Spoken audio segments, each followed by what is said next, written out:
Madam রেখে অন্য মহিলার সাথে আপনি নষ্টি ফষ্টি করতেছেন, প্রেম করতেছেন, এটা যদি ম্যাডাম জানে, ম্যাডাম কিন্তু অনেক রাগ করবো। কাজটা কিন্তু ঠিক করতেছেন না। হেৎ, তুই কামের লোক, কামের মতো থাকবো।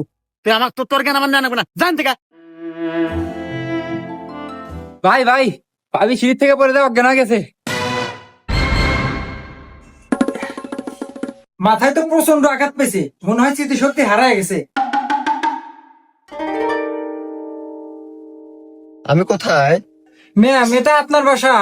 আমার বাসা? তাহলে ওটা কেডো? কে? আমি আপনার ভাই। ও, তাহলে ও মহিলা কেডো? আরে, এটা আমার বউ। ও, তাহলে আপনি কেডো? কে? আমি তোমার জামাই।